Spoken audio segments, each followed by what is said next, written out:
ఈ ఉదయమున నీవు ఎవ్వరినీ కలుసుకొనక ముందు ప్రభువును కలుసుకో. నీవు ఎవ్వరినీ చూడకముందు ప్రభువును చూడు. నీవు ఎవ్వరితో మాట్లాడకముందు ప్రభువుతో మాట్లాడు. నీవు దేనిని వెదకకముందు ఆయన రాజ్యమును నీతిని వెదకు.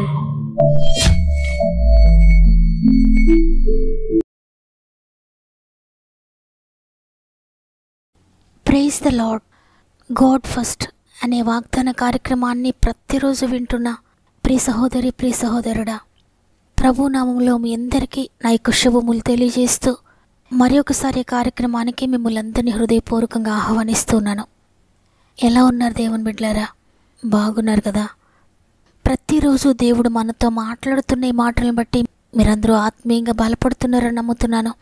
ఎందుకంటే ఇవి నా మాటలు కాదు దేవుని బిడ్డలారా, దేవుని మాటలు. ఆయన మాట ఎంత శక్తి కలిగిందంటే ఒక్క మాట మీ జీవితాలను మారుస్తుంది. మూయబడిన ప్రతి ద్వారమును కూడా మీ జీవితంలో తెరుస్తుంది. ఎండిపోయిన మీ జీవితాలను తిరిగి జీవింపచేస్తుంది. అందువల్ల దేవుడు ప్రతిరోజు మాట్లాడుతున్న ఈ మాటలను మీరు విశ్వాసంతో రిసీవ్ చేసుకోండి. మనుషులతో కాదు, సమస్యలతో కాదు, ప్రార్థనలో పోరాడండి. అద్భుతాలు చూడబోతున్నారు. అంతేకాకుండా మీలో ఇంకెవరైనా సమస్యల శోధనలో ఉంటే నాకు తెలియచేయండి. మీకు ప్రేయర్ సపోర్ట్ చేయడానికి నేను ఇష్టపడుతున్నాను. మనందరం కలిసి వాక్యం చివరిలో అందరి కొరకు ప్రార్థన చేద్దాం. ఎందుకంటే మన సహోదరుల కొరకు మనం ప్రార్థించినప్పుడు దేవుడి కార్యమును మన దగ్గర నుండి ప్రారంభిస్తాడు. అందువల్ల మీరు ఏ సమస్యలో ఉన్నా, ఏ కష్టంలో ఉన్నా సమస్యలు చూడొద్దు. మొదటిగా సహోదరుల సమస్యల కొరకు ప్రార్థించండి. మీ జీవితాల్లో కూడా మీరు అద్భుతాలు చూడబోతున్నారు. సమస్త మహిమ, ఘనత, ప్రభావములు దేవునికి చెల్లునుగాక. ఈరోజు ప్రభు మనకు అనుగ్రహిస్తున్న శ్రేష్టమైన వాగ్దానం ఇర్మియా 31వ అధ్యాయము 13వ వచనము. విచారము కొట్టివేసి నేను వారికి ఆనందం కలుగచేతును. ఆమేన్. ఈరోజు ఈ మాటలు వింటున్న ప్రియ సహోదరి, ప్రియ సహోదరుడా, ఈ ఉదయం లేవగానే మీ హృదయం విచారంతో నిండిపోయిందా? ఏమవుతుందో ఏంటో అనే బాధతో మీ హృదయం నిండి ఉందా? దేనిని గురించి ఈరోజు మీరు విచారపడుతున్నారు? ఏ విషయాన్ని గురించి కలవరపడుతున్నారు? ప్రభు సెలవిచ్చారు కదా, మీ హృదయములను కలవరపడనీయకండి, వెరవనీయకండి. నేనున్నాను, నేను కార్యం చేయగా త్రిప్పివేసేవారు ఎవ్వరూ లేరు, భయపడకండి అని ప్రతిరోజు ప్రభు మనతో మాట్లాడుతున్నారు. ఈరోజు ప్రత్యేకంగా నీకు సెలవిస్తూ ఉన్నారు, నీ విచారము కొట్టివేసి ఆనందం కలుగు చేస్తానని. ఎక్కడ చూసినా శాంతి లేదు, సమాధానం లేదు, నెమ్మది లేదు. కలవరము, దుఃఖము, విచారముతో ఎటు తోచిన పరిస్థితులు ఉన్నవేమో. ఒక విచారం దాటిపోయిందనగానే మరొక విచారంతో హృదయం నిండిపోతుంది. ఒక దుఃఖం నుండి విడిపించబడ్డాను, సంతోషం కలిగింది అనగానే మరొక దుఃఖము, మరొక విచారము నా మనసును కలిచివేస్తుంది, నా కుటుంబంలో నెమ్మది లేదు అని ఒకవేళ ఉదయాన్నే మీరు కలవరంతో నిండి ఉన్నారేమో. ఈ వాగ్దానం మీ కొరకే. మీ విచారమును కొట్టివేయడానికి ఆయన ఇష్టపడుతున్నాడు. నీవు గనుక ఆయనకు లోబడితే. బైబిల్ గ్రంథంలో మనం చూస్తే ప్రభు అనేక మంది జీవితాల్లో వారి విచారమును కొట్టివేసి సంతోషాన్నిచ్చినట్లుగా మనం చూస్తున్నాం. చూడండి, హన్నా వివాహమై అనేక సంవత్సరాలు దాటిపోయినాయి. గర్భఫలం లేక ఎంతో విచారంతో కూర్చుంది. భర్త ఓదార్చినా ఓదార్పు పొందలేదు. ఎందుకంటే అనేక మంది నిందిస్తూ ఉన్నారు, అనేక మంది అవమానిస్తున్నారు. హృదయం అంతా బాధతో నిండిపోయింది. ప్రయత్నాలన్నీ అయిపోయాయి. ఇక నాకు బిడ్డలు పుట్టరేమో అన్నట్టుగా, ఇక నాకు బిడ్డలు పుట్టే అవకాశం లేదు అన్న విచారంతో మునిగిపోయింది. విచారం కలిగినప్పుడు, కన్నీరు కలిగినప్పుడు ఆ విచారంతో కూర్చొని ఉండకుండా, ఆ విచారంను ఫ్రెండ్స్తో పంచుకొని దుఃఖపడకుండా, ఆ విచారాన్ని బంధువులతో పంచుకొని దుఃఖపడకుండా నేరుగా డైరెక్ట్గా ప్రభు సందులోకి వెళ్ళి మోకరించి తన హృదయంలోని విచారం అంతా కూడా ప్రభువుకు చెప్పుకుంది. తన బాధంతా ప్రభుతో చెప్పుకుంది. కన్నీరు కారుస్తుంది, ప్రార్థిస్తుంది, మొరపెడుతుంది, గోజాడుతుంది. ఎంతగా ప్రార్థించాలో, ఎంతగా సమర్పించుకోవాలో, ఎంతగా తగ్గించుకోవాలో అంతగా తగ్గించుకుంది. కన్నీరు కారుస్తూ ఉంది, ప్రార్థిస్తూ ఉంది. ప్రార్థన విన్న ప్రభు అద్భుత కార్యాన్ని చేశాడు హన్నా జీవితంలో. తన విచారాన్ని కొట్టివేశాడు. విచారానికి కారణమైన ఆ డెఫిషియన్సీని దేవుడు తొలగించి హన్నా గర్భమును తెరిచాడు, సంతోషాన్ని దయచేశాడు. ఆనాడు విచారంతో ఉన్న హన్నాను ప్రభు జ్ఞాపకం చేసుకున్నాడు. ఈరోజు నిన్ను జ్ఞాపకం చేసుకున్నాడా? ఈరోజు నీ కన్నీరు తుడవడా? ఇక అంతా అయిపోయింది, డాక్టర్స్ ఈ విధంగా చెప్పేశారు కదా, అంత లాస్ అయిపోయింది కదా, ఇక హోప్స్ ఏమీ లేవు కదా, అందరూ విడిచిపెట్టేశారు కదా, ఇక ఏ మార్గము లేదు కదా, ఇక ఏ విధంగా నా విచారం కొట్టివేయబడుతుంది, ఏ విధంగా నేను ఆనందాన్ని పొందుకోగలుగుతాను అంతా అయిపోయిన తర్వాత?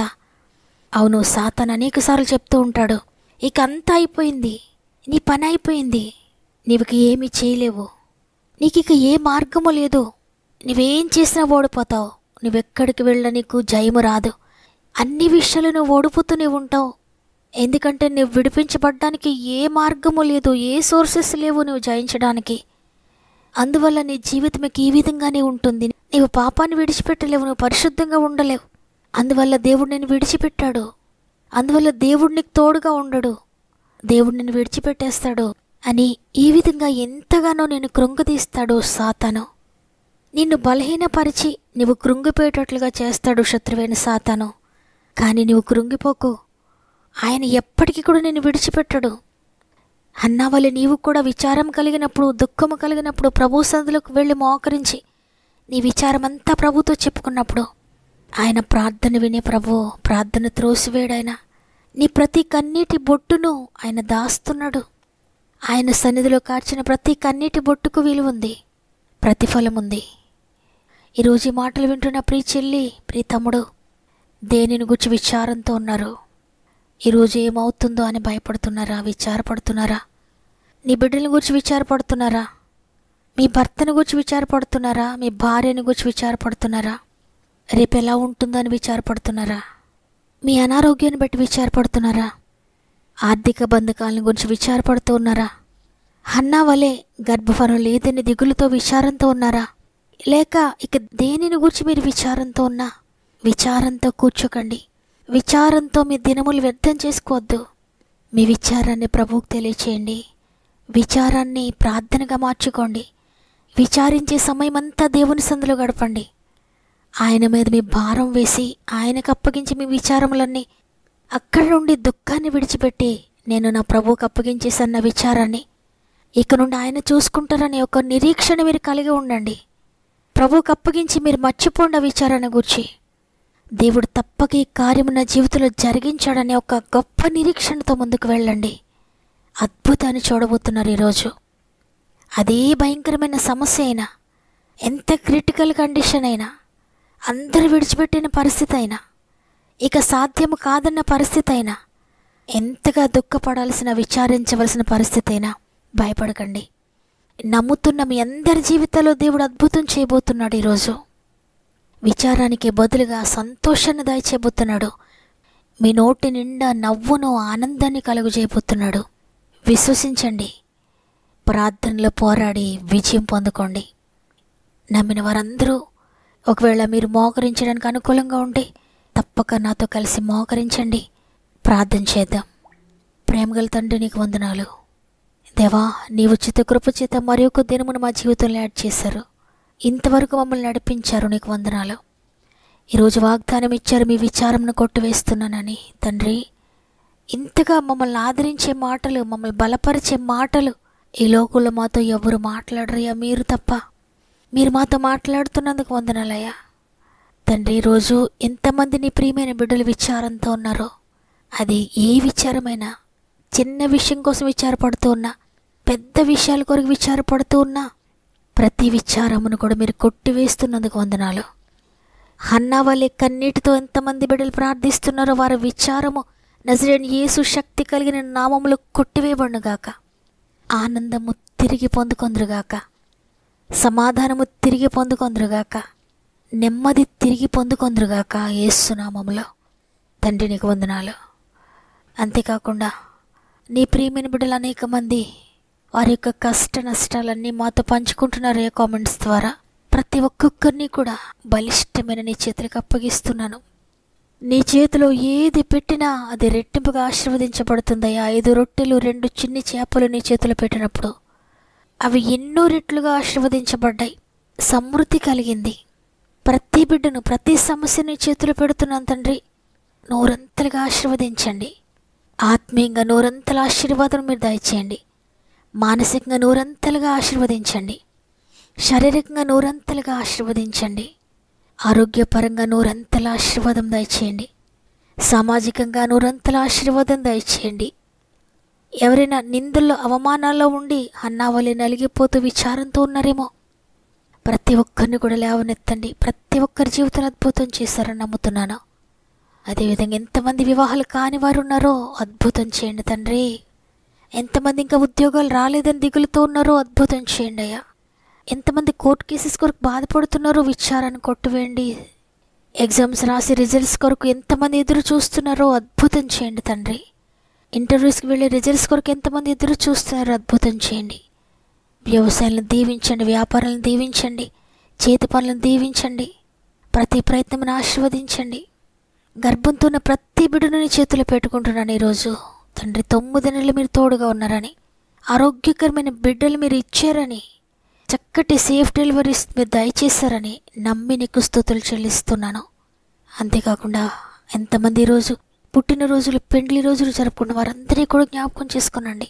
ఈ నూతన సంవత్సరంలో నీ కొరకు నమ్మకంగా జీవించడానికి, నీ మార్గంలో, నీతి మార్గంలో నడవడానికి మీరు నీ శక్తినిచ్చి ముందుకు నడిపించండి. ఇది మనం ప్రారంభిస్తుండగా ఈరోజంతా మీ కుటుంబానికి తోడుగా ఉండండి. వారు ఎక్కడికి వెళ్తున్నారు, ఈరోజు ఏ ప్రయత్నం చేస్తున్నారో, ఏ పని ప్రారంభిస్తున్నారో, దేని కొరకు ముందుకు సాగుతున్నారో ప్రతి దానిలో కూడా మీరు విజయం దయచేస్తున్నారని, వారితో పాటు నీ దూతలు వారికి తోడుగా ఉన్నారని నమ్మి నీకు స్తుతులు చెల్లిస్తూ యేసయ్య పరిశుద్ధమైన నామములో అడిగి వేడుకొంచున్నాను తండ్రి. ఆమెన్.